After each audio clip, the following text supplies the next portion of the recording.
Buenas tardes, queridos amigos. Vuelvo a Chile. Hacía un año y pico que no estaba por estas tierras tan queridas para mí.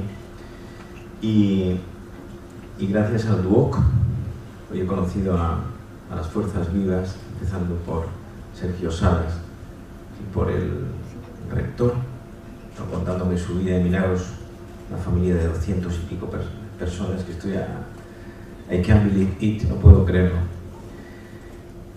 Muy bien, yo durante una hora aproximadamente van a ser ustedes alumnos míos, como si fueran alumnos de la Universidad de Madrid. Quiero que todos puedan tomar nota. No sé si hay cuadernos para todos. ¿Hay alguien que no tenga bolígrafo? Para apuntar.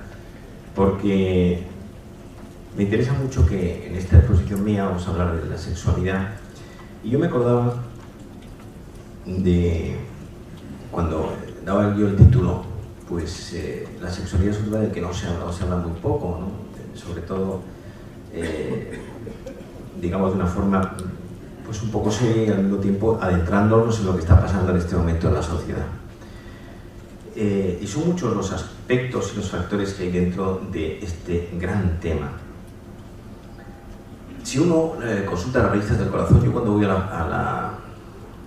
a cortarme el pelo, pues cojo una revista del corazón y se me viene el alma a los pies, digo, Dios mío. Y cuando uno va a hablar de este tema, digo, prefiero cerrar los papeles y nos vamos a tomar una copa de vino chileno, un Carmener, porque el tema está realmente muy empobrecido, ¿no? Bien, ¿cómo vamos a enfocar el asunto? Voy a hacer un análisis un poco de lo que está pasando con el sexo, con la sexualidad en este momento en medio mundo, porque en todas partes se cuecen habas y, como dicen los castizos madrileños, hay mucha tela que cortar. Vivimos en una sociedad desorientada en el tema de la sexualidad.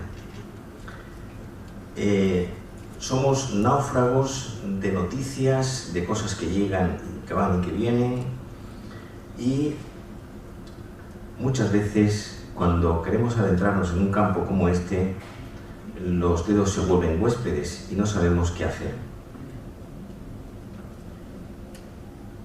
¿Cuál es el resultado de lo que está pasando hoy con el tema de la sexualidad o del sexo? Yo diría, son varios puntos los que quiero tocar para ir entrando en materia. En primer lugar, hay una indiferencia por saturación de contradicciones.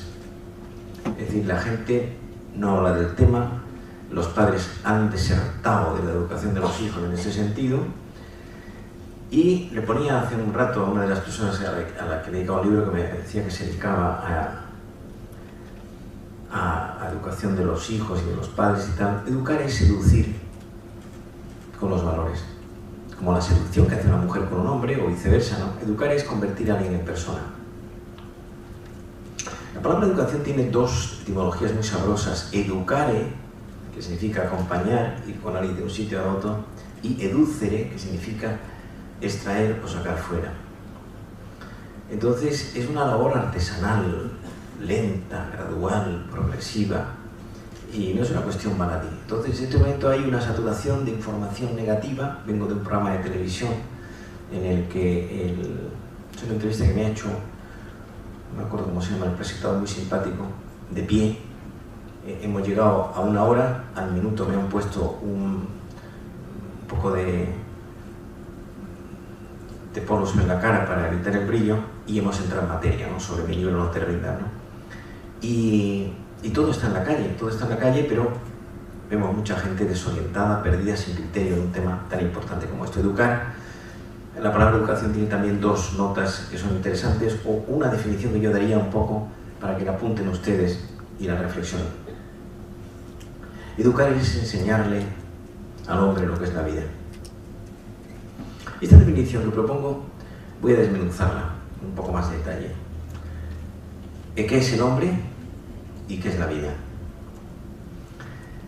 El hombre es un ser racional, compuesto de cuerpo, alma y espíritu, y que tiene una serie de características que son absolutamente importantísimas. Primero, tiene intimidad. El hombre tiene un territorio, una zona, que es la bodega de la personalidad, donde van a parar, a hospedarse, a residir todo lo que a uno le ocurre. Las vivencias, las alegrías, las penas, los sinsabores. la experiencia de la vida. Y el hombre tiene una característica muy importante, y es que es un ser que habla. El niño, cuando un niño nace, cuando un niño tiene año y medio, un niño maneja 20, 30, 40, 50 palabras, depende de la madre y del entorno. Cuando un niño tiene 3 años, maneja 1000.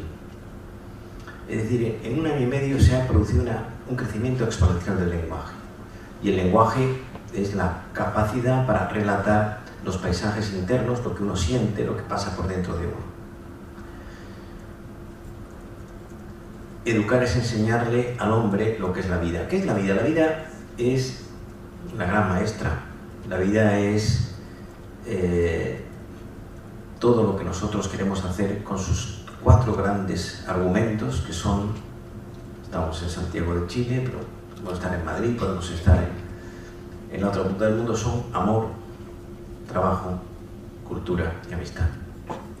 Los 4 grandes arbotantes que se dan en todos los seres humanos. Y eso es la educación. Enseñarle a uno qué es el amor. Lo que el ser humano necesita es amor. Lo que necesitamos para ser felices es amor. Pero yo veo a la palabra amor falsificada. Cualquier cosa le llamamos amor. Hay un uso, un abuso y una falsificación de la palabra amor. El trabajo, en este momento España e Italia, 2 países importantes en la Unión Europea, tienen una situación de crisis laboral monumental. España tiene 250.000 millones de euros en economía sumergida.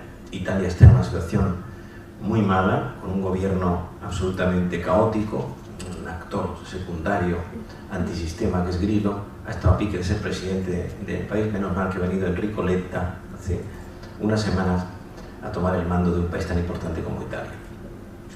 Muy bien, primer asunto, por lo tanto, educar es llevar a alguien hacia lo mejor. La segunda nota de la sexualidad en este momento es que la personalidad posmoderna, que es en la que estamos ahora, está hecha de experiencias puntuales sin relación entre ellas. Estos son con archipiélagos de experiencias que no se juntan, y hay una cosa y hay otra, y esto vale para la sexualidad. Hay una cosa que se ha puesto de moda en Estados Unidos, que es el hook up, que es una relación transitoria y esporádica de carácter sexual, en donde el sexo aparece en primer lugar. Por otra parte, siguen vigentes las ideas que yo expuse hace unos años sobre el hombre light. Acabamos de sacar una edición nueva de Bolsillo, ampliada y retocada, y el hombre light se parece mucho a los productos light. Es la persona que es como la mantequilla sin grasa, como la Coca-Cola sin cafeína, el azúcar sin glucosa. Es una persona liviana, desustantivada, que tiene mucha fachada, mucha entrada y poca salida. Cuando uno rasca, cuando uno baja a la profundidad de esa persona, no hay más que apariencia, no hay casi nada. Y esto en la sexualidad significa 4 cosas. La cultura light de la sexualidad significa hedonismo, que es placer, placer y placer. El placer es importante en la vida, quien lo duda, pero entronizar el placer. Consumismo. Tengo un paciente mío, un chico de unos 30 años, que cuando viene a la consulta me dice: pues siguen cayendo las damas, las mujeres van cayendo porque tengo un manual de instrucciones para la conquista. Entonces me cuenta, si eso funciona, pues termina en una relación sexual. Hedonismo, consumismo, permisividad, todo está permitido, todo vale, haz lo que quieras, atrévete. Y relativismo. El relativismo es que nada es bueno ni malo, que todo es bueno y malo, que todo es positivo o negativo, que todo depende en última instancia de tu óptica personal. Esta tetralogía light, hedonismo, consumismo, permisividad y relativismo, están hilvanadas por el materialismo. Y entonces nos encontramos pues con un hombre líquido, que se llama hoy la sociedad Bauman, un polaco que se ha hecho famoso por este concepto. Habla del hombre líquido. Gianni Vattimo, un italiano, que habla del pensamiento débil, todo bajo mínimos, todo, digamos, etéreo, difuso, vaporoso, desdibujado.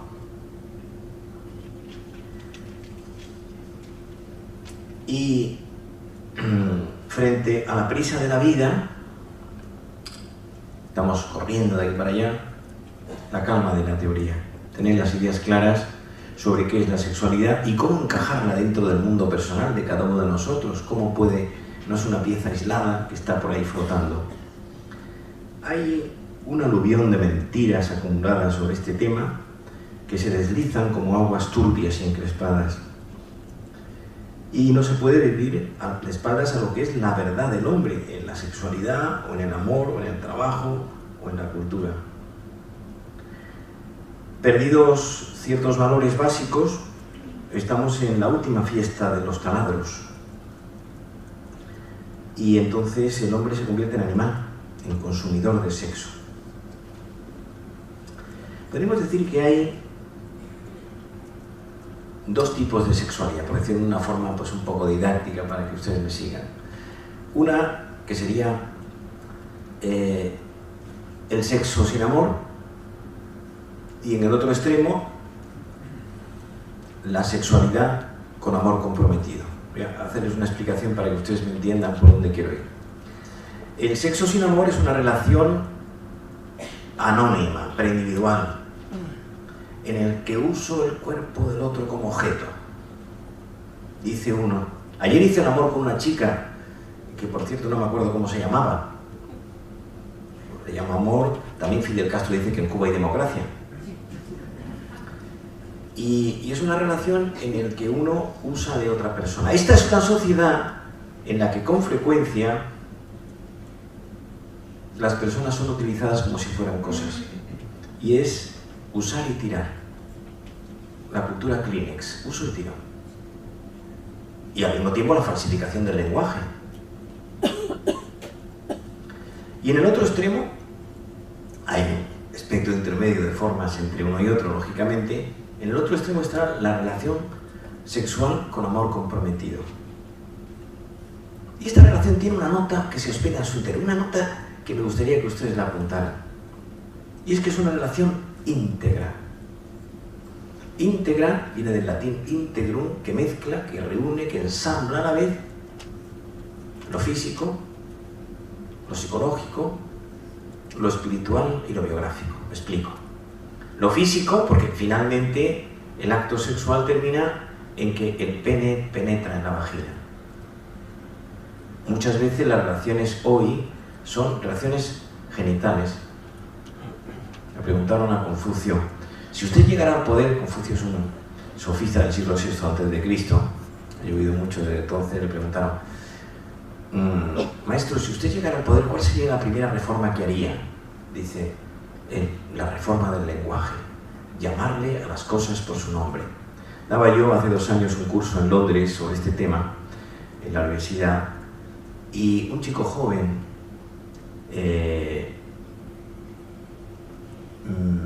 médico, tenía unos 30 años, me dijo, yo cuando salgo con una chica y tengo relaciones sexuales, le digo, esto es sexo, esto no es amor, me interesa tu cuerpo. Y me gustaba esa forma de hablar dura y fuerte y terrible. Llamarle a las cosas por su nombre. Una parte genital, en segundo lugar, una parte psicológica que tiene el acto sexual, que es que hay percepción, memoria, pensamiento, inteligencia, afectividad, es decir, son muchas cosas en las que se mueven ahí. Nosotros tenemos un patrimonio de ingredientes psicológicos que está dentro de nosotros. En tercer lugar, es una relación espiritual, es decir, nosotros no somos animales que se aparean en el campo, sino que tenemos una dimensión que va más allá de nuestro cuerpo, que nos sobrepasa. Y en cuarto lugar, es una relación biográfica, es decir, 2 historias se cruzan, con todo lo que eso significa.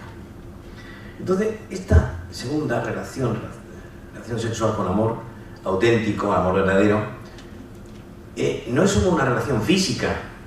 ¿Cuántas veces, a mí me pasa mucho cuando voy a una gran librería de estas de superficies, que en Madrid hay muchas y en Londres hay 2 o 3 que yo manejo que tienen clasificaciones de los libros? Por ejemplo, yo estoy clasificado y tengo que aceptarlo aunque me duela.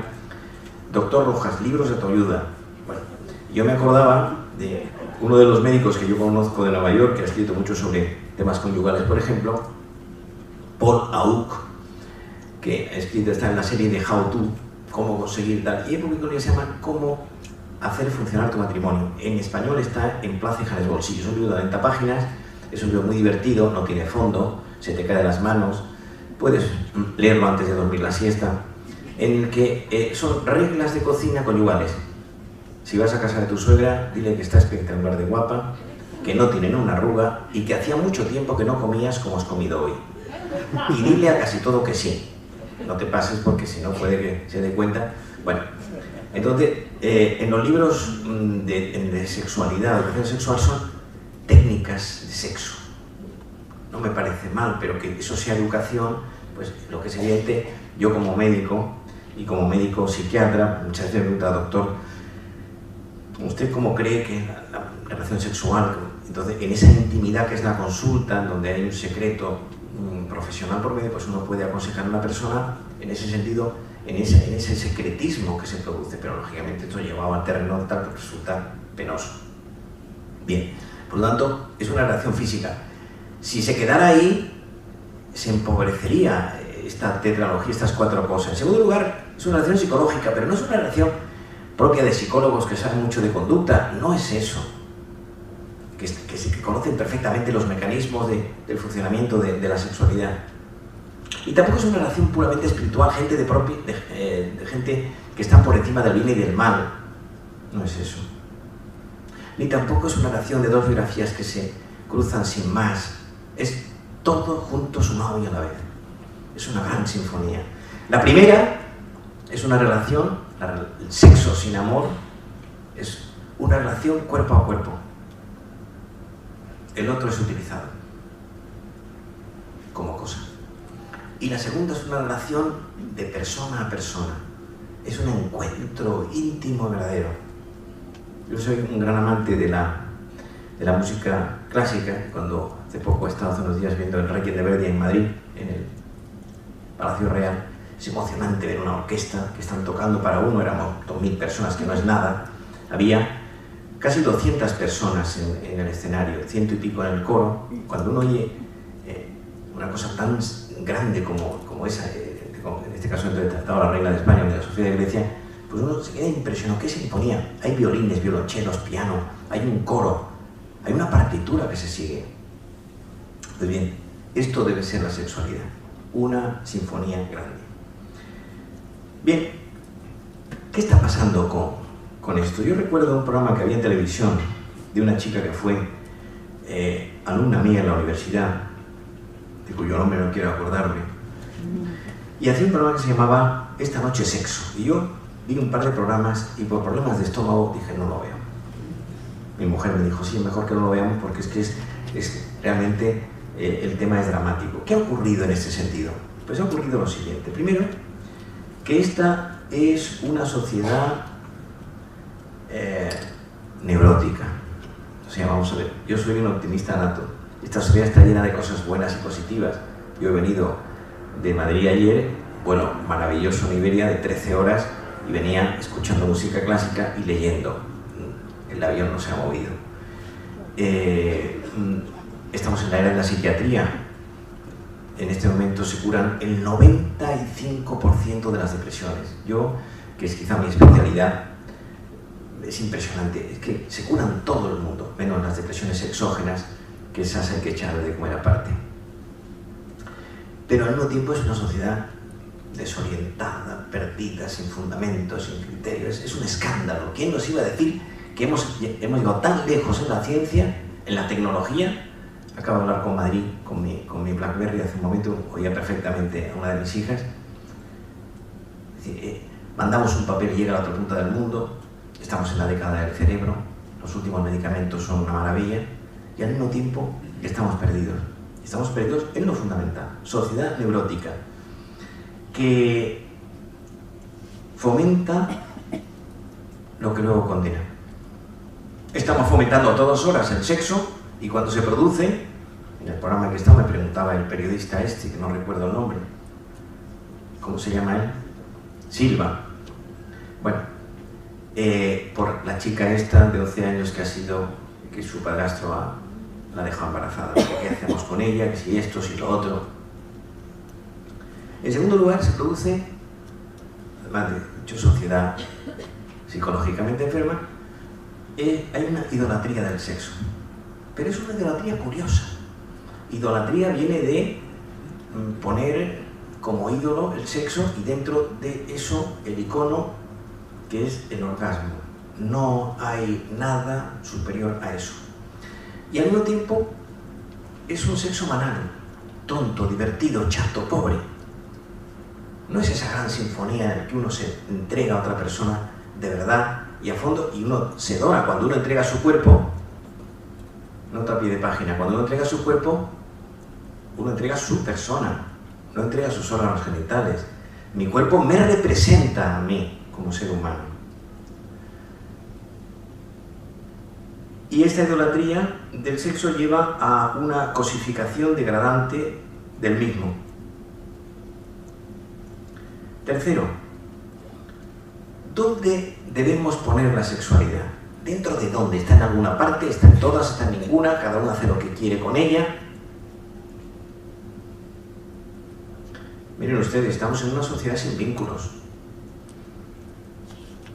En una entrevista que me hacían el domingo en el Mercurio, una periodista, Elena Irarrázaval, apellido difícil de pronunciar, no siendo vasca, yo le decía que se ha producido un fenómeno curioso en estos tiempos en medio mundo, y me acabo de enterar hace unas horas que también en Chile. Y es el síndrome de Simón. No sé si alguien ha oído hablar de eso. ¿Usted sabe algo de eso? A ver, díganos usted algo. ¿Tenemos un micrófono para que esta joven... Espera un momentito que si no tenemos el micrófono no le oye.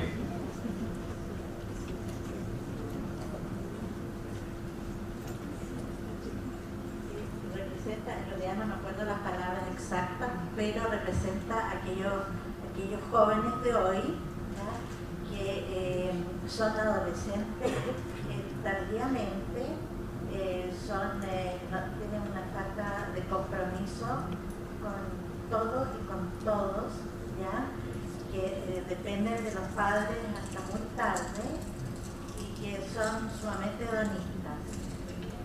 Exactamente, es así. El síndrome de Simón es eso, dicho yendo a las palabras: S, soltero; I, inmaduro; M, materialista, esencialmente materialista; O, obsesionado con el trabajo; y N, narcisista. Y en el subsuelo de este cuadro clínico se esconde lo que llaman los americanos el Panic Commitment Syndrome. Pánico a comprometerse con una mujer. Se da de los 30 años a los 40, en donde un chico pues sale con una chica y al año pues la chica le dice: bueno, ¿y de lo nuestro qué? Y el chico tiene taquicardia, pellizco gástrico, dificultad respiratoria, ansiedad. ¿Pero qué he hecho yo para que me pase esto, no? Es decir, terror. Y esto pues tiene que ver también con lo que yo comentaba. La pregunta que les hacía: ¿dónde debe estar la sexualidad? ¿Está en alguna parte? ¿Está en todas? Y respondo: para que la sexualidad sea sana, sea madura, sea verdadera, sea auténtica, debe estar dentro del campo de la afectividad. O mutatis mutandi, toda la sexualidad que está fuera del amor, que está en otra geografía, en otro territorio, es enfermiza, es mala. Puede decir: bueno, pero a mí me gusta. No, perfectamente. Es decir, lo que está claro es que hoy las fronteras de la salud y de la patología son etéreas, vagas, vaporosas, desdibujadas, huidizas. Hay un festoneo de mal delimitado entre lo sano y lo no sano, por esto que está ocurriendo en este momento de la idolatría del sexo.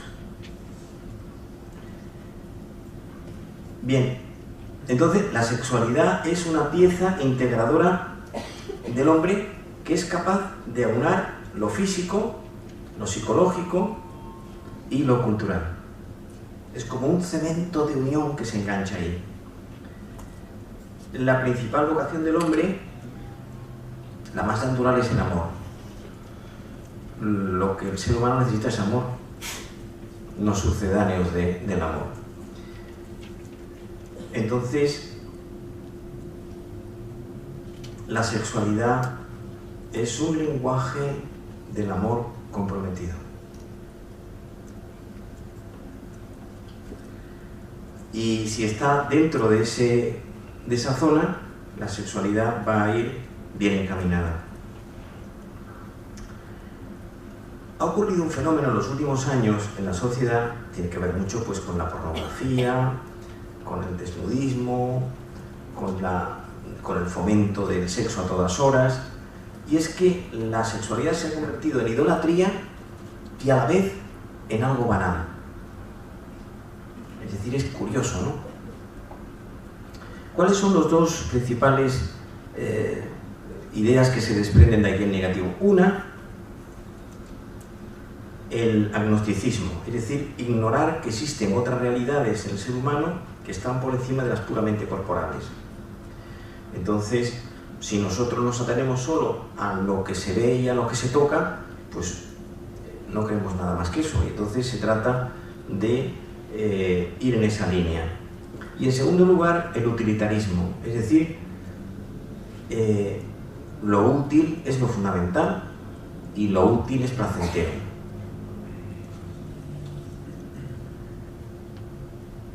Bien, como he dicho antes, esta es una civilización de las cosas, no de las personas. Es decir, una cultura en la que a menudo las personas son utilizadas como si fueran cosas que se trasiegan.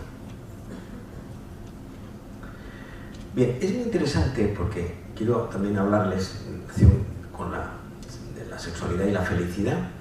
La felicidad es un tema, venía leyendo en el avión de Madrid esta mañana, el último número que ha salido ayer del Times de Londres, está dedicado la mitad de la revista a la felicidad, es muy interesante, y la felicidad es un tema muy antiguo, o sea, nos hemos ocupado recientemente de ella con mucho detalle, pero ya Aristóteles se plantea qué es la felicidad, y dice que la felicidad consiste en el conocimiento.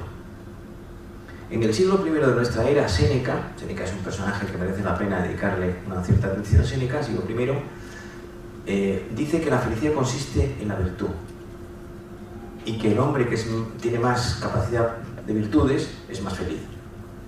Séneca fue maestro de oratoria de Nerón. Nerón era un manual de psiquiatría ambulante, entonces no había psiquiatras, ¿no? Y Nerón quemó Roma, culpó a los cristianos, mató a su madre, a Agripina, mató a su mujer, por supuesto mató a Nerón, mató a Séneca, y Séneca bueno, pues es un ejemplo de una vida importante centrada en lo intelectual. Un siglo después, Epicuro dice que la felicidad consiste en el placer. Vamos viendo cómo se han producido y que el placer es una pieza clave para ser feliz.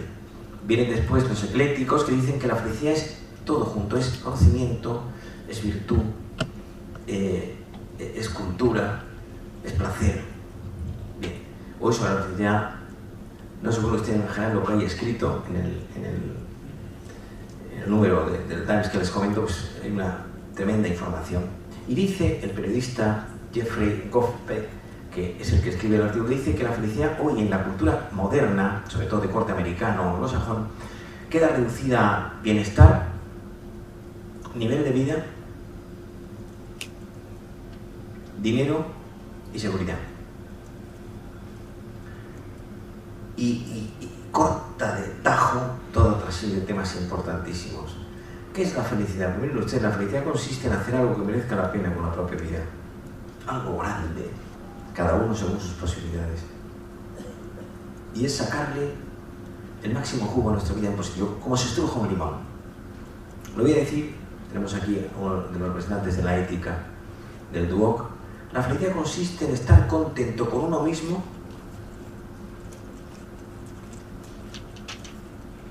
al comprobar que uno ha hecho el mayor bien posible y el menor mal consciente.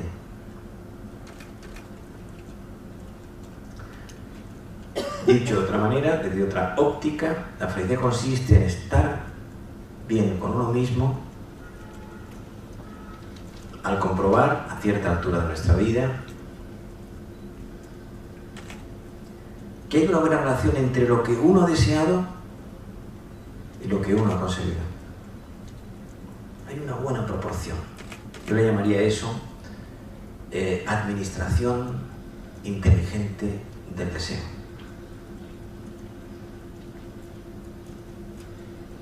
Y bueno, parece que nosotros tenemos que tener presente que la sexualidad es una cosa buena, positiva, que está en la naturaleza y que lo único que hace falta es saberla enfocar de forma correcta para que sea una sexualidad sana y que dé su máximo fruto. ¿Qué ocurre en la sexualidad hoy? Pues ocurren muchas cosas. Información y formación. Hay mucha información. Piensen ustedes, libros de técnicas sexuales. Bueno, pues está claro que un anatomista o un médico pues tiene que saber cómo se produce el acto sexual. Pero esto es como... Yo tengo una gran pasión por el vino. Y España es el segundo país de vinos del mundo en calidad y en categoría, después de Francia. Una gran botella de un vino, pues pensemos un Rioja, un Ribera del Duero, esos vinos de estructura, de cuerpo, de un retrogusto largo, intenso. Uno no lo abre y se lo toma en la cocina de su casa a morro, sino se abre el vino una hora antes, se decanta, se habla del vino, se invita a alguien que sepa de vino, se comenta la etiqueta, las características, la cepa, hasta el corcho. La sexualidad es igual, es un lenguaje. Entonces, y es acoplar dos personas para que se donen la una a la otra. Muchas veces hay mucha información, como digo, son noticias, cosas que llegan, pero formación es criterio. Entonces, primero, la sexualidad de hombre y mujer son muy distintas. La mujer lo que necesita más es ternura, sexualidad secundaria, atención, el piropo, el estar pendiente, la caricia. El hombre es más primario en general, salvo que sea una persona muy intelectual o muy espiritual. Y entonces, qué pena da. No quiero entrar en detalles, pero cuando una mujer que no sabe psicología, su marido va, tiene ganas de estar con ella, y la mujer le dice, estoy agotada, me duele la cabeza, he tenido la menstruación, o la voy a tener mañana, o no sabes el día que tengo. Entonces, hace poco tenía yo una paciente mexicana en Madrid y me dice, tú has influido muchísimo en mi vida. Me dice, primero, por un libro concreto que le recomendé yo mío, que lo tienen ustedes aquí, eso lo vamos a regalar a los asistentes que vengan por orden de la autoridad pertinente del profesor Salas. El amor, la gran oportunidad, es un libro de 200 páginas, pero que hay 3 o 4 días en el libro que yo digo, merece la pena que yo me haya dedicado unos cuantos meses a terminarlo, ¿no? Y me dice esta paciente mía mexicana, yo he aprendido contigo que para tener relaciones íntimas con mi marido no tiene que estar todo perfecto, ni que no haya habido ninguna discusión ni ningún problema, porque eso es inevitable, y que pase la página de eso y tenga relaciones y me entrego, porque eso es generosidad a mi marido, que no tengo mucha gana, que estoy cansada, que me duele la espalda o que uno de los hijos ha suspendido 3 asignaturas. Y entonces, esto me parece importante. La sexualidad es un encuentro íntimo de dos personas que se dan, que se entregan y que es un misterio. Si uno contara la sexualidad suya sería una pena. Es la mayor privacidad que se puede dar.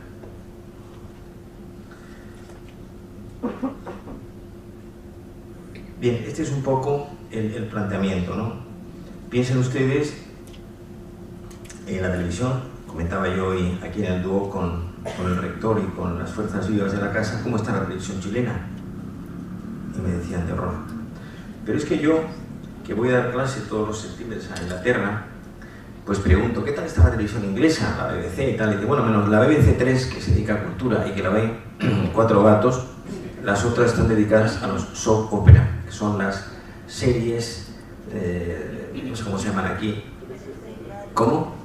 Teleseries que duran 200 capítulos y que pasa de todo, y este se casa con aquella, y aquella se casa con el otro y tal, donde la gente se queda enganchada en ese calidoscopio de cambios afectivos o de emotivismo, no llegan a afectividad, que se producen de esa manera.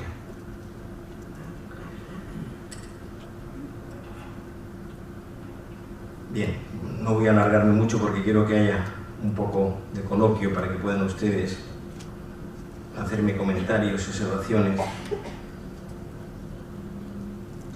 ¿Cómo está el sexo en la televisión? Por ejemplo, pues pensemos, el sexo en la televisión es pues puro consumo del otro. Dos personas que se conocen, que se encuentran y tienen relaciones sexuales.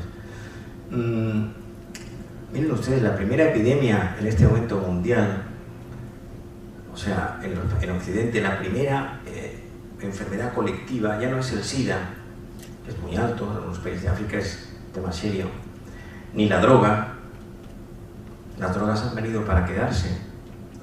Hoy se ha encontrado aquí en Santiago a un drogadicto muy importante, un jefe de una mafia colombiana. Ni tampoco son las depresiones, que es una enfermedad importante, ni el estrés. La primera epidemia mundial en Occidente, excepto Asia y África, son las rupturas conyugales. ¿Por qué? Pues porque hablamos mucho de sexo y sabemos muy poco del amor. Y el amor es un trabajo, el amor es una tarea. Entonces el sexo en la televisión pues es demoledor, es un auténtico consumo.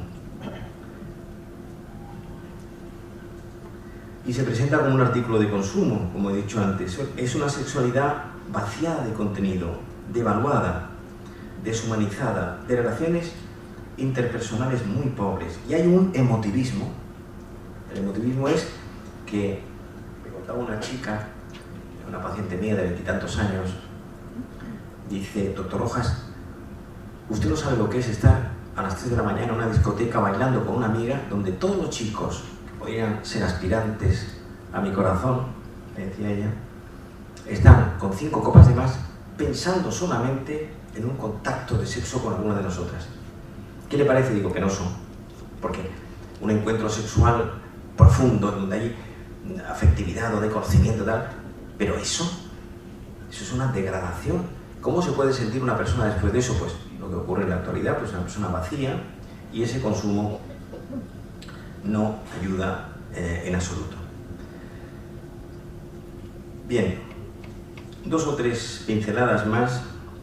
Una sexualidad disociada, es decir, en donde no hay ese elemento que yo decía, que es la unión de esos 4 elementos, lo físico, lo psicológico, lo espiritual y lo biográfico, pues es una sexualidad en donde el otro es instrumentalizado y da lugar muchas veces, lo que se esconde detrás de eso es una personalidad narcisista. El narciso es una planta que nace a orillas de los estanques y se mira en el espejo que el agua le ofrece, en donde hay mucha egolatría, la idolatría de uno mismo.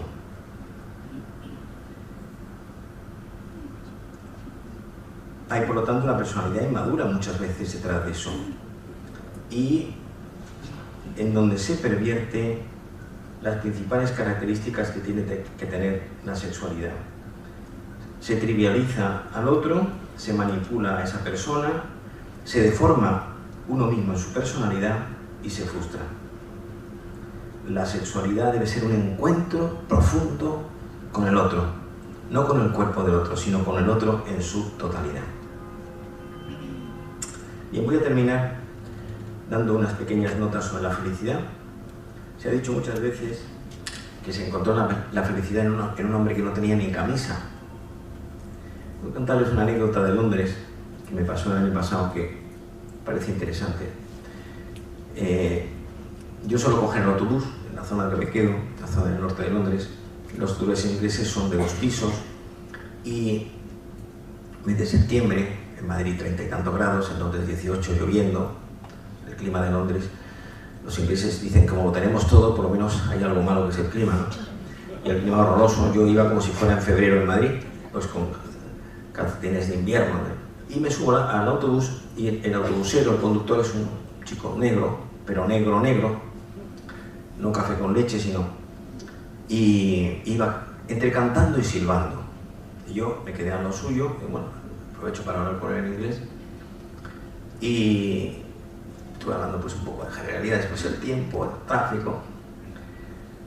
Y digo, ¿está usted muy contento? Dice, sí, muy contento. Es que lo tengo casi todo. Estoy en la compañía de autobuses de Londres, tengo 3 hijos, vivo muy cerca de aquí, donde estamos, a 1 hora y cuarto, en el condado de Kent. Y estoy feliz. Yo pensaba, ¿cuánta gente conozco yo por Madrid que vaya un lunes cualquiera cantando por la calle o silbando? O me tienen que preguntarle, ¿dónde es usted? ¿Where do you come from? Y me dijo, United Kingdom. Yo soy inglés. Negro, inglés. Me dijo, es que mis abuelos son de Jamaica, de 8 Ríos. Yo sería asombrado. La felicidad no depende de la realidad, sino de la interpretación de la realidad que uno hace. Es estar contento con uno mismo al interpretar la realidad de forma positiva. Voy a ponerle 2 ejemplos antes de terminar. Uno reciente y otro remoto. El remoto es de un personaje del siglo XVI. Me hubiera gustado haber sido el niño de los recados, no llegaría ni a secretario, que es Tomás Moro. Tomás Moro fue el canciller de Inglaterra, época de Enrique VIII. Enrique VIII era otro manual de psiquiatría ambulante. Le gustaban mucho las mujeres, que se sepa tuvo 6, pero entonces no había periodistas del corazón. Entonces probablemente tuvo más. La primera mujer fue la mujer de su hermano Arturo, Catalina de Aragón, española, luego estuvo Catalina Seymour, la Howard, bueno, una detrás de otra fueron cayendo, él las mandaba a matar.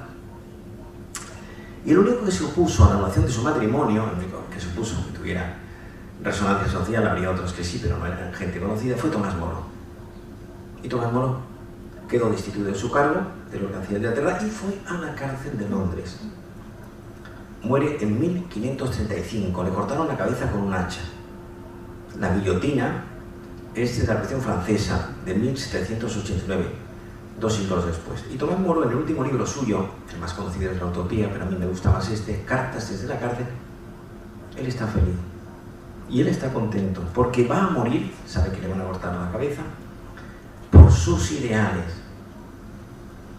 Solo, arruinado, en la cárcel, destituido de todo. La felicidad no depende de la realidad. Vuelvo al ritornelo de antes, sino de la interpretación de la realidad. Hacer algo grande con la vida de uno. Cada uno según su posición, su postura, su travesía personal. El segundo ejemplo que quiero ponerles es más reciente, es de hace unos años. En el avión, viniendo de Madrid, me ha tocado al lado un señor que yo quería leer y él quería hablar. Y yo traía 2 libros y digo, que no me va a dejar este hombre leer, Dios mío. Y en un momento determinado le digo, ¿por qué no ve usted una película? Y se relaja. Con lo cual me he quedado muy tranquilo porque ha visto 3 una detrás de otra. Y ha empezado a contarme, yo soy marmolista, me dice, yo vengo de Valencia y traigo mármol al puerto de San Antonio de aquí, de Santiago. No sé, preguntarle por delicadeza. Bueno, ¿el mármol qué tal? El mejor mármol de España. Y ahora lo llevamos a Vietnam. Y yo me he acordado en ese momento de este personaje que quiero explicarles, que es Van Tuan. Van Tuan es vietnamita y es otro caso de felicidad muy curiosa. Van Tuan es un sacerdote católico. Este país fue evangelizado por los franceses en el siglo XVIII. Hoy el 40% de la población es católica en Vietnam, ya no hay ni sur ni norte, un país que ya no es comunista, ha dejado de serlo hace unos años. Y este personaje, Nguyen Van Tuan, año 75, es nombrado obispo de Hanoi y hace lo que contaba Alexander Solzhenitsyn que se hacía en el comunismo. Iban de noche a tu casa, te decían, ha habido una denuncia contra usted, no coja nada que mañana vuelve, mañana coge usted lo que quiera, y lógicamente no volvió al día siguiente, estuvo 14 años en la cárcel. Y Van Tuan estuvo 9 años en una celda solo, piensen ustedes, en una cosa cutre, uno se vuelve loco, 9 meses, 9 días, 9 años, y luego 4 con presos comunes. Y cuando llevaba ya 13 años, él no sabía que iba a salir, él se hizo amigo de los carceleros, eran casi su familia. Y uno de los carceleros le pregunta, te lo cuenta él en su libro Witness to Hope, Testigos de Esperanza, le pregunta, ¿usted nos odia? son muchos años, yo no les odio. ¿Y cómo no nos odia usted? Después de estar, ahora ya porque somos amigos, pero le hemos hecho de imposible. Dice, yo no les odio porque soy cristiano, sigo a Jesús de Nazaret. Y le preguntan los carceleros, pero si nos han dicho en el mundo comunista que eso es el opio del pueblo, que eso es un invento de los ricos. Y entonces les explica quién era Jesús y tal, y que él ama a Jesús por sus defectos, no por sus virtudes. Con lo cual pues los dejó pues absolutamente chocados. Y les explicó que no había en el mundo judío peor muerte que morir crucificado y con todos los ladrones, uno a la derecha y otro a la izquierda, la guinda del pastel, el non plus ultra. Y le pregunté, ¿cuáles son los defectos por los que usted ama a este personaje? Son 5, yo le voy a decir solamente 2 para no cansarles, para que vean ustedes el libro. El primer defecto que yo amo de este hombre es que no tiene memoria. Yo digo muchas veces, en el libro este mío que acabo de sacar, No te rindas, que la felicidad consiste en tener buena salud y mala memoria. Y no tiene memoria mala de lo nuestro, porque uno de los ladrones le cuenta a este hombre, a estos que no tenían formación, no tenían criterio, no sabían nada, uno de los ladrones le dice, acuérdate de mí cuando estés en tu reino. Y dice el vietnamita, yo le hubiera dicho, espérate 20 años porque tú estás ahí porque has robado y has matado. Pero como Jesús no tiene memoria, le dice, te aseguro que hoy estarás conmigo en el paraíso. El segundo defecto, porque yo amo a este hombre, es porque no sabe de matemáticas. No hubiera podido entrar a una escuela de negocios en Estados Unidos, los famosos Business Administration. ¿En qué cabeza cabe que un hombre que tiene 100 ovejas pierde una y deja la 99 y va detrás de aquella hasta que la encuentra? Y cuando la encuentra se la pone en los hombros y celebra una fiesta. En ese hombre creo yo. Por lo tanto, insisto en lo que he dicho antes, la felicidad consiste en hacer algo grande con nuestra vida, manejando esos 4 grandes temas que he dicho: amor, la vida afectiva, es un pozo sin fondo, una oceanografía, el trabajo. Dice un texto del Eclesiástico, ama tu oficio y envejece en él. El trabajo, que también la sexualidad es un trabajo. Saber tener relaciones íntimas con la mujer o con el marido, eso es un arte, no se aprende en los libros. La cultura es la estética de la inteligencia. La cultura es libertad. Y la cultura hoy cuesta mucho trabajo. Hay que apagar el móvil, 20, Facebook, redes sociales, y ya en ese kit de saque quedan muy pocos. Si no, trasegamos tópicos y lo que dice todo el mundo. Y finalmente la amistad, ese plato fuerte en el banquete de la vida, dice Don Quijote en las bodas de Camacho: amigo que no da y cuchillo que no corta, aunque se pierda no importa. Bien, termino. La felicidad no se da en el superhombre, sino en el hombre verdadero. Muchas gracias.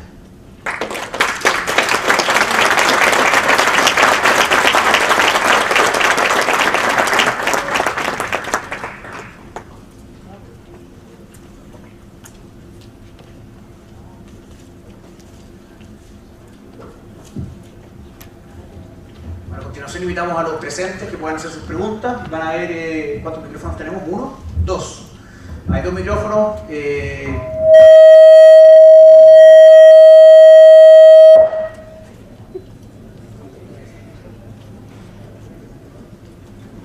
Ahora sí, ya. Hay 2 micrófonos disponibles, uno con Luis Felipe y Juan Carlos, que está acá, para que las personas puedan hacer sus preguntas. Felipe, acá hay una persona.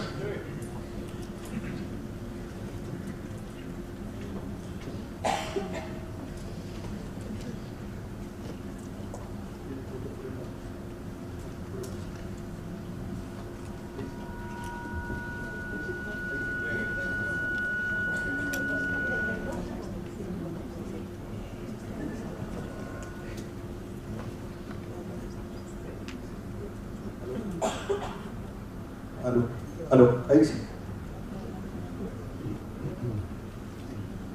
Doctor, muchas gracias por la presentación. Gracias por hacernos reflexionar respecto del estado de la sociedad. Y la pregunta Usted habló de la felicidad.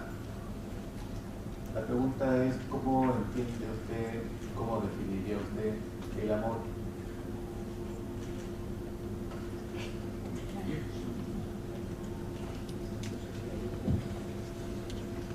Bueno, el amor es uno de los grandes temas de la vida. Hay muchos tipos de amor.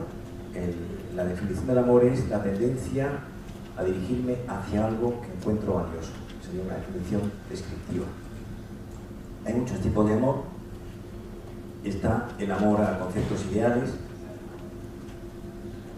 la democracia, la libertad, la naturaleza, el amor a los nombres antiguos, el amor a la ilustración.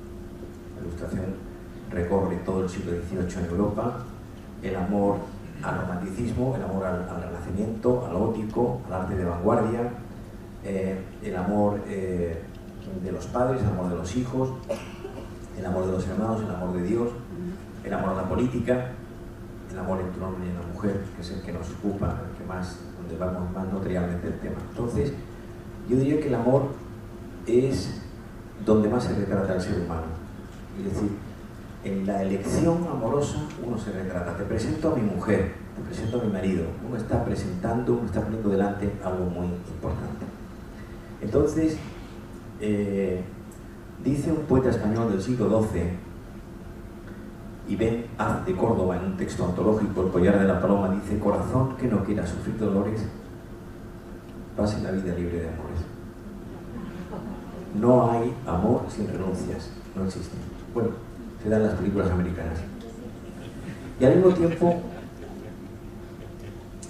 el amor es alquimia, y magia, y códigos secretos, y complicidad. El amor es arte y oficio. El amor es el texto eterno ardiendo a lo largo del camino. Yo no creo en el amor eterno. Yo creo en el amor que se trabaja todos los días. En ese sí creo. Y entonces, cuidar los detalles pequeños es amor inteligente. Y al revés, el descuido sistemático de las cosas pequeñas es la ruina del amor. Y entonces, eso es el amor, es la entrega, la donación que uno hace. Qué fácil es enamorarse y qué difícil mantenerse enamorado. En Occidente, el hombre se enamora por la vista y la mujer por el oído. Cuando un hombre le preguntan a la chica que sale, dice: pues un cañón del Colorado, la pera limonera. En cambio, a una mujer, cuando le preguntan por el hombre, dice: pues es muy inteligente, es ingeniero del camino. Y el amor es artesanía diaria, y eso es fundamental. Si lo que ocurre, pues lo que está pasando en este momento, muchos amores hechos con materiales de derribo, aquí y en el otro lado. Y pasa lo que ocurre. Yo doy clase en Nueva York de hace unos años, soy profesor visitante, y la última vez que estuve, pues me invitó uno de los que mandan en el servicio de psiquiatría, y estuvimos comiendo en la residencia que tiene la Universidad de Nueva York, en la calle 53, una residencia preciosa del siglo XIX, que para Estados Unidos es muy antigua. Y un señor, pues de unos 60 y tantos años, vino con una chica. Yo pensé: hija, mujer, amante, amiga, no preguntes. En el segundo plato, cuando se me tomó un par de copas, dijo: bueno, quiero presentar a mi nueva mujer, es la cuarta. Bueno, pues antes lo decíamos, el hombre finalmente convertido en adolescente. Y eso los americanos le llaman, con una frase muy bonita, la trophy wife, la mujer trofeo. He dicho.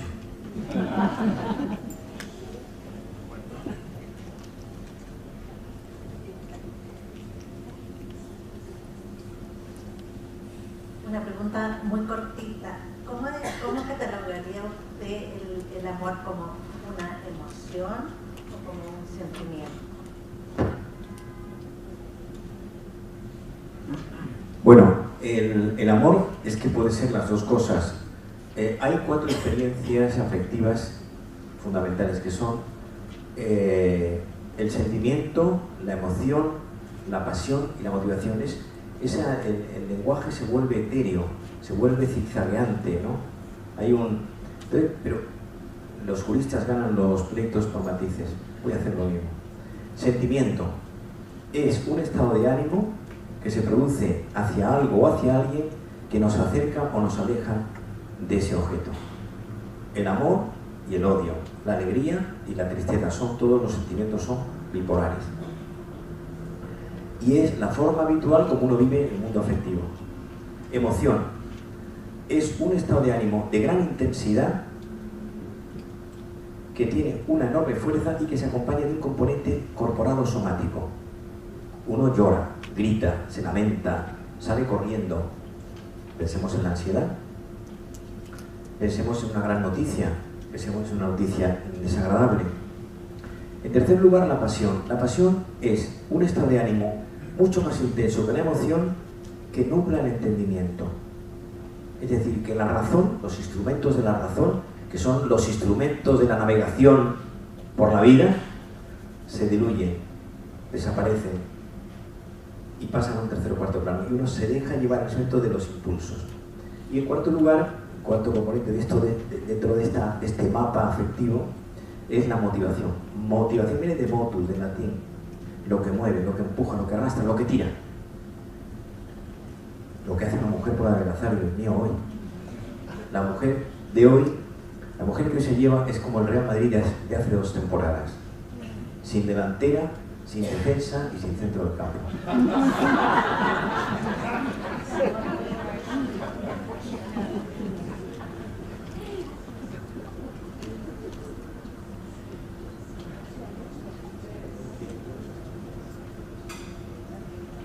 Doctor, agradecerle realmente por esta tarde maravillosa que hemos pasado junto a usted. Mi pregunta es la siguiente. Para todos los que estamos aquí, que trabajamos junto con adolescentes, con jóvenes, con la tercera edad o la tercera etapa, el tercer acto de la vida, o cuarto acto de la vida, no importa. ¿Qué es lo que nosotros podemos hacer frente a esta actitud de este amor light, de este amor líquido? ¿Ya? ¿Cómo podemos nosotros aportar a esta situación que estamos viviendo con nuestros jóvenes, lo que viene para nuestros nietos y para las futuras generaciones? ¿Qué podríamos hacer frente a esta actitud que hay de desprecio hacia la vida, hacia el compromiso, hacia la integración, hacia el donarse? Yo le puedo contar brevemente. Yo llevo 41 años de matrimonio, lo cumplí en julio de este año, y estoy enamorada de mi marido y él de mí. Desde el día que nos conocimos hemos ido trabajando este amor día a día. Yo tampoco creo en el amor eterno, creo que el amor se hace día a día, se construye minuto a minuto. Y por eso para mí es importante.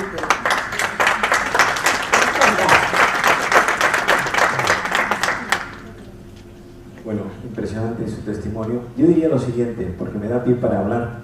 Hoy en esta sociedad los modelos de identidad están rotos, están quebrados. ¿Qué significa eso? Cuando yo era pequeño, cuando yo tenía 18 años, cuando tú seas mayor, ¿a quién te gustaría parecerte? Y yo tenía pues gente cerca, o más o menos cerca, en el que yo me fijaba. Hay 3 modelos de identidad de abajo arriba en la actualidad. En primer lugar, profesores, maestros y testigos. El profesor enseña una asignatura, explica un programa, no da clase de matemáticas, que da clase de historia del arte o de historia de Chile o de psiquiatría, y se queda ahí. Por encima está el maestro. El maestro explica lecciones que no vienen en los libros. Al alumno le gustaría parecerse a su maestro. Hay algo que descubre ex opere operato, a sotto voce, debajo de lo que está diciendo, y el alumno se dirige como un imán en esa dirección. Dice un texto clásico: fundata enim era supra Petra. El edificio no se derrumbó porque estaba edificado sobre piedra, era fuerte, consistente. Profesor, maestro, y por encima está el testigo. El testigo es un ejemplo de vida, es una lección, en el cual entre la teoría y la práctica hay una buena proporción, entre lo que dice y lo que hace. Y entonces son ejemplos vitales. Yo soy muy amante de las biografías. Cuando uno lee una biografía de alguien su gerente, pues un gran investigador, un gran, pensemos, Nelson Mandela, que está muriéndose ahora, que ha sido un gran político, 28 años en la cárcel de Robben en Sudáfrica, Sisulu y Tambo y él han sido los tres grandes padres de la democracia en un país de negros donde mandaba el 5% que eran los blancos, ¿no? Hoy hay muchos profesores, pocos maestros y escasos testigos. Esta sociedad no necesita maestros, sino testigos. Gente que con una vida ordenada y moderna, tío del siglo pasado, sino tiren, empujen, arrastren a la gente joven a que se puede vivir los valores siendo una persona pues, que está en la calle, que no está encerrado entre cuatro flores, dedicado al lamento de la sociedad. La sociedad tiene grandes cosas buenas, decimos uno de los muchos valores de recambio que hay en este de la sociedad, que no existían hace 15 o 20 años, y al mismo tiempo es una sociedad, la gran paradoja, el gran escándalo, perdida en lo esencial, perdida en lo fundamental, en esto. Y entonces, que la gente joven no sabe, pues que el amor es una de las grandes cosas, y el amor lo que es compromiso, commitment, esa palabra mágica inglesa, comprometerse, donarse, entregarse, la satisfacción grande de hacerlo. Cuando no se hace, pues uno se vuelve un ególatra, se contempla el ombligo, qué guapo soy, qué listo soy, qué bien lo paso con mis cosas, y pasa la vida, bueno, pasa la vida sin pena ni gloria, ¿no? Esta sería mi respuesta.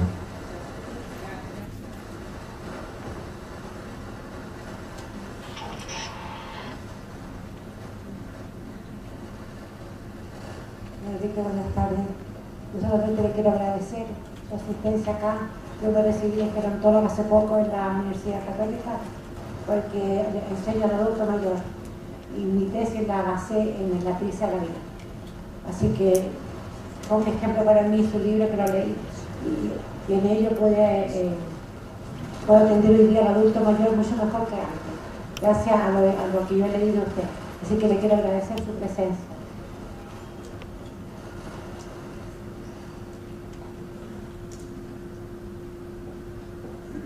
Muchas gracias, enhorabuena.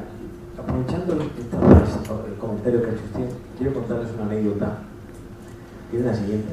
Yo, que voy a hablar de unos temas que no son los más míos, porque el principal tema es la depresión o las depresiones en plural, el estrés.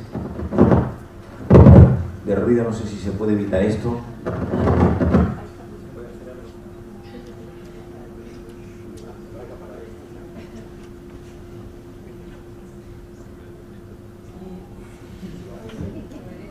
Bueno, mientras tanto hablo con este.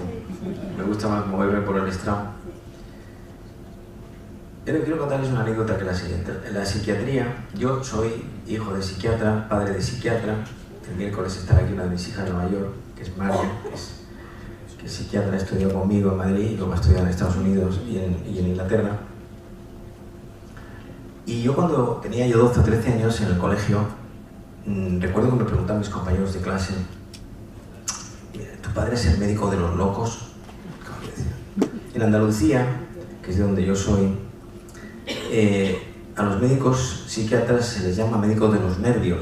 Está de los nervios, voy al de los nervios. Y yo recuerdo que cuando yo empecé a dar clases en Nueva York, le contaba esta anécdota hoy en la comida al rector y a su equipo, me pasó lo siguiente. Los americanos se dedican a estudiar pues la esquina de la punta del tornillo. Cuando yo llegué a dar clase, pues uno de los profesores de psiquiatría me dijo: quiero que vengas al departamento de vomitadoras crónicas. Entonces, que es gente solo dedicado a las mujeres que vomitan todos los días para no engordar. Ven que vas a ver el problema de niños rebeldes, niños que maltratan a sus padres. Yo, claro, yo no me atreví a hablar, pues la dedicación mínima. Entonces me pregunta el profesor de psiquiatría, que era americano pero parecía inglés, era muy irónico, me dice: doctor Rojas, ¿cuál es su especialidad? Y yo no sabía qué decir, digo, ¿qué le digo yo a este hombre? Las vomitadoras crónicas que están en... Y le digo, pues yo me dedico sobre todo a las depresiones. Me dijo, pero a todas las depresiones, escandalizado. Dije, bueno, a las depresiones del adulto, pero a todas las del adulto. Días más tarde estábamos comiendo en el comedor de la universidad, que uno va con unas bandejas y se hace una comida como muy popular, uno puede comer con el más importante y el residente que acaba de llegar puede comer con uno de los jefes de servicio. Me pregunta él, doctor, ¿cuál es su especialidad? Le pregunto yo al profesor, ¿cuál es su especialidad? Para sacarle un poco de... Y me dice, yo me dedico a tratar solo psiquiatras neuróticos. Y le dije yo, ¿pero a todos? Es decir, esto va por la respuesta suya de la enhorabuena de su doctorado. Vamos a permitir solo una pregunta más por el tiempo. Muchas gracias. Y hay un señor acá. Ya se me había olvidado. Es que me dando vuelta cuando dice usted que la felicidad hay una relación entre lo que uno ha deseado y ha conseguido. Y cierto a veces que las metas no son de nuestra esencia, sino que son metas impuestas. Que tienes que tener una carrera profesional, que tienes que casarte, que tienes que tener hijos. Entonces, ¿dónde uno se encuentra con las metas verdaderamente de uno?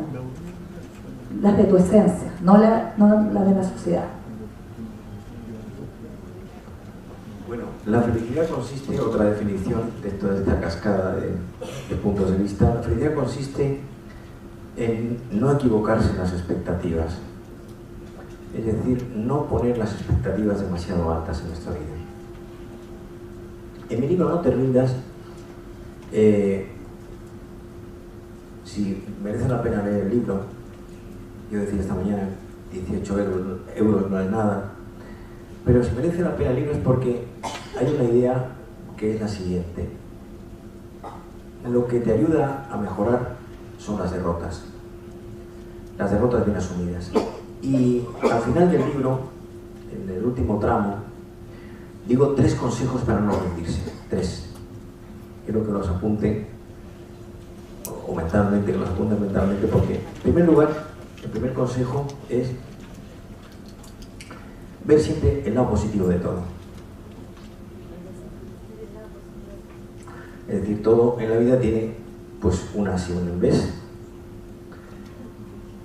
Un ejemplo, yo cuando estoy en Madrid, los domingos voy a hacer deporte a la ciudad universitaria, donde hay muchos campos de deporte, donde se pueden hacer distintas.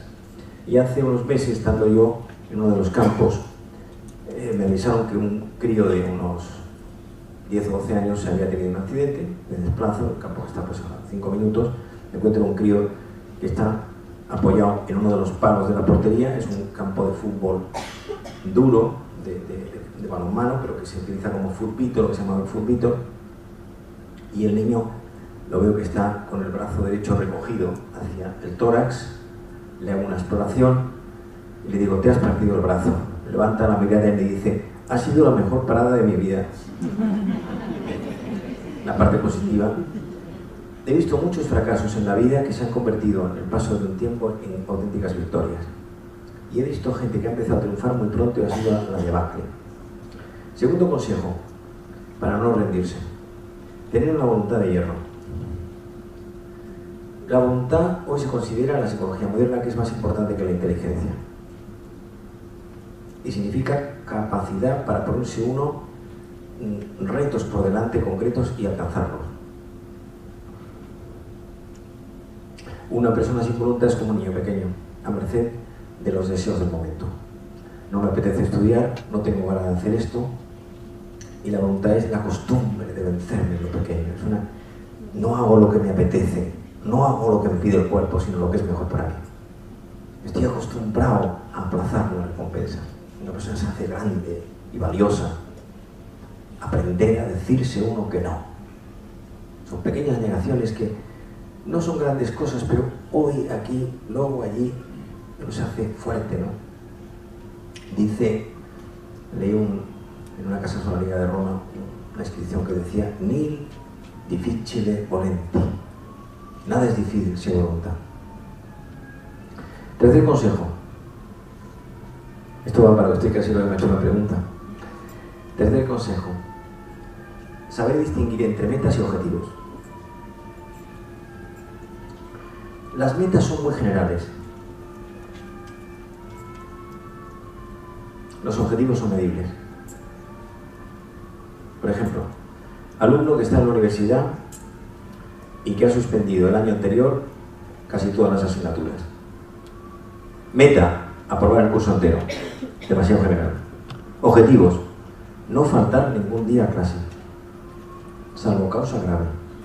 Tomar apuntes de cada asignatura. Estudiar todos los días entre 1 y 2 horas por la tarde cuando vuelvo de clase. Preparar los exámenes para que no me coja el tono. Tener un plan de estudio cuando llega la época de exámenes en donde esos días dedico con más intensidad a estudiar. Entonces, si uno tiene estas 3 cosas, visión positiva de todo, el optimismo se aprende. En segundo lugar, si uno tiene una voluntad de hierro, y en tercer lugar, si uno es capaz de medir los objetivos como se mide el peso de un cuerpo. No se sube y dice, peso 65 kilos.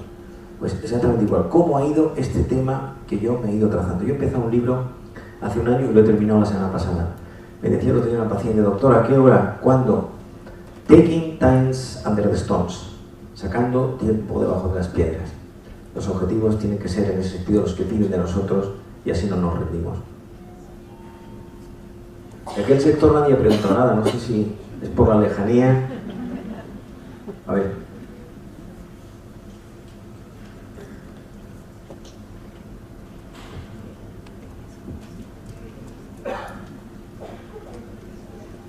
Doctor, aprovechando que es psiquiatra, yo quería hacer una pregunta un poco más densa.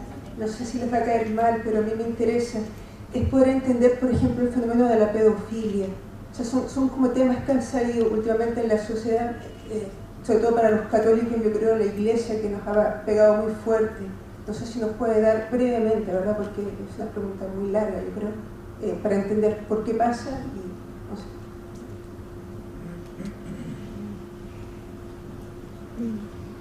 Bueno, la pedofilia es la persona que hace o que practica la pedofilia, es decir, la relación sexual con niños, generalmente es una persona que tiene un trastorno de la personalidad severo. Hay un libro mío que no sé si está por ahí, que se llama ¿Quién eres?, que es un libro solo dedicado a los trastornos de la personalidad.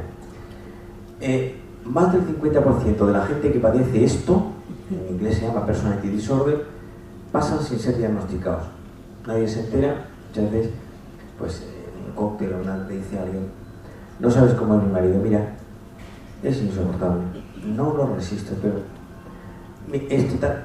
Entonces, uno no diagnostica a la gente así por las buenas, dice, oye, tu marido, pero uno piensa, este tiene un trastorno de personalidad. Algunas veces ese tipo de personas luego van a consulta y se confirma la presunción diagnóstica. Detrás de una persona que practica la pedofilia que hay pues un gran desorden psicológico y una persona, puede ser una personalidad infantil, una persona neurótica, una persona desajustada, una persona que ha recibido abusos de pequeño, tema muy grave. ¿Qué es lo que ocurre? En la Iglesia ha sido un escándalo monumental y a mí me ha gustado mucho ver la voz de Benedicto XVI lamentándose y diciendo que esas personas tienen que sufrir el efecto de la ley. Se trate de Boston, de Irlanda o de donde sea. Bien, hay un dato que comentaba hace poco un periodista americano y es que el índice de abusos sexuales en la Iglesia Católica es el 1% de los abusos generales. El 70% de la pedofilia será dentro del ambiente familiar. El padre con la hija, el hijo con la madre, hay un cruce tal, ¿no? Y luego también en colegios, ¿no? Fundamentalmente serían los dos principales. Y luego, lógicamente, insisto en lo que he dicho antes, la invitación permanente al sexo. En este momento, yo de internet por delante no sé mucho, pero el día me comentaba un paciente, que es un chico joven de 30 años adicto al sexo, que él es pasión por el sexo, por la pornografía, pero él quiere más. Y me dice, doctor, me acabo de enterar de una noticia que quiero transmitírsela en la intimidad de lo que es la consulta, porque hablamos él y yo solos. Me acabo de enterar, me dice, que en Holanda se está estudiando despenalizar la relación sexual con animales en los parques. La permisividad alcanza la guinda del pastel. Y entonces, una sociedad permisiva, hedonista, que no tiene criterio, que no tiene... Pues dice, no, bueno, ¿pero por qué? Pero si el perro es el mejor amigo del hombre.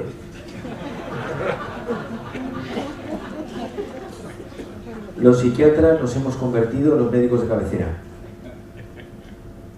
empezando por Estados Unidos y acabando por España.